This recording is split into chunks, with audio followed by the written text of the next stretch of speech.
Investors and hedge funds, they're dizzy, battered and bruised from Donald Trump's painful tariffs and tactics that are causing market havoc. Here's why you should be expecting more pain and volatility, at least perhaps for the next couple of months. My name is Jessica Amir, market strategist here with Mumu on this 8th day of April. Thanks for your company. Well, we're seeing US stocks experience their biggest one-day reversal in history, mind you, and there was a 7-minute $2.5 trillion rally that was evaporated. It evaporated like a cloud, basically on fake news. Now, basically, for a moment there, traders believed tariffs would be paused. The next they found out rumors were not true. Basically, fake news. So stocks now are in no man's land, while the US administration is open to negotiating with 70 countries.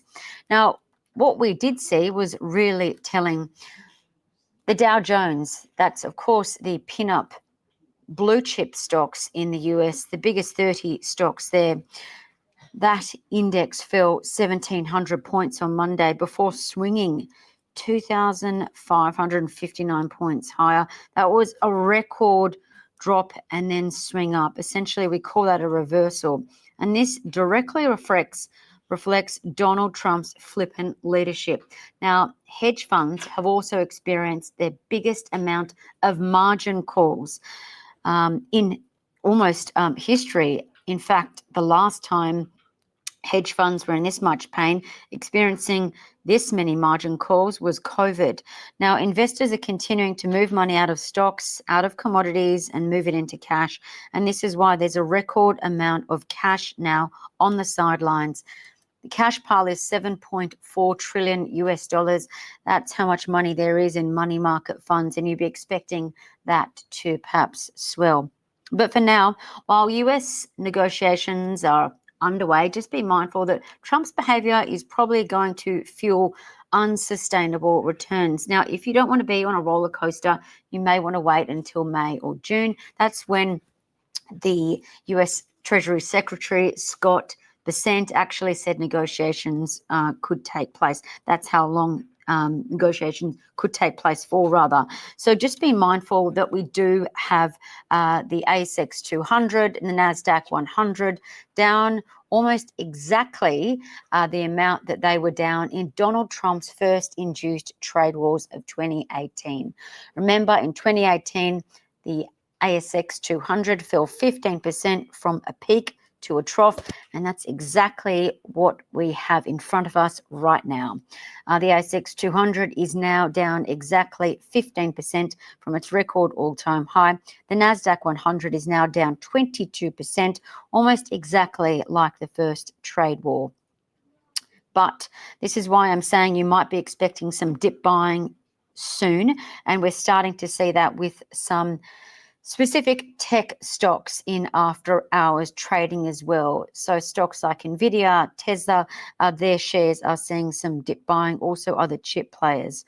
But also, I want you to be mindful that you probably should not expect a material move higher until negotiations and certainty are the talk of the town.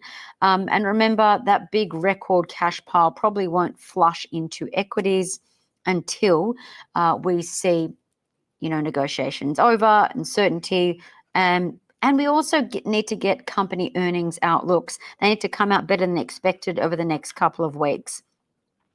But also keep in mind, speaking about buying, at Mumu yesterday, we saw a record amount of cash flow into trading accounts. It seems that investors are getting ready to buy the dip, and that's also what we started to see as well. We saw a record amount of trading activity on our platform.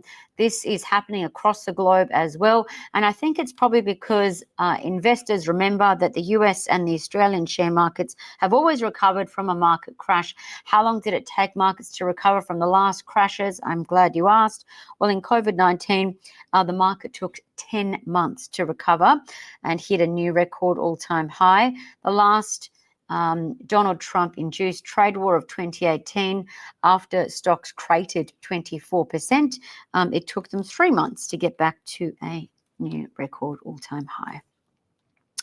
Elsewhere across the globe, we are seeing Chinese-facing stocks be perhaps some of the hardest hit by Donald Trump's new tariffs. China's facing stocks and stocks listed in Hong Kong and also those listed in the US are bleeding. If we think about the Hang Seng, that fell 13% yesterday, the biggest fall across global markets. And the futures are expecting another fall today, a fall of 1%. Hong Kong's biggest stock yesterday, Tencent, fell 12%, Alibaba down 18%, Xiaomi down 21%, Meituan down 15%. But do consider some of these stocks like Alibaba, for example, they're still up this year. Alibaba's holding on to a gain of 25%. But the technical indicators, for those of you who are into looking at charts and patterns, the technical indicators, they're pretty bearish, suggesting stocks like Alibaba could continue to fall. But obviously, it's for the glaringly obvious reasons. You may be expecting profits to come off the table in stocks like Alibaba because China is about to be hit with even more tariffs based on the fact that we're seeing Trump threatening another 50% tariff on China effective on Wednesday unless Beijing withdraws that 34% retaliatory duty on US goods on Tuesday. So many negotiations are up in the air, but stocks are facing downward pressure, and particularly those in China and that are China facing and are listed in the US. That being said, if we do see those heavy-handed tariffs come down on China, it also would affect global stocks as well. Of course, think about Apple, for example. Apple's lost trillions of dollars in market cap because, of course, they do make a large amount of money from China. So too does companies like Tesla. Also, with that vein, take that out, a broader brush, the NASDAQ 100 companies are making a large chunk of their capital from China. Also, keep an eye on commodity stocks. Investors should be expecting greater losses ahead. Let's just close off with a final thought. The new US tariffs, they're far worse than expected. Investment banks, central banks are saying that. And so that's why I'm now saying that businesses may need to take bigger action than expected. They're probably going to pass on higher prices and cut jobs. So locally, we might get a sense of how worried central banks are. The New Zealand central bank meets today, so we might get a gauge of how concerned central banks are. But remember, as always, the US and the Aussie share market has always recovered from a market crash. You just need to be prepared to buy the dip and hold for the long term if you do want to take advantage of these perhaps once in a generation investing opportunities that we have in front of us right now. Stay safe, happy trading. See you tomorrow.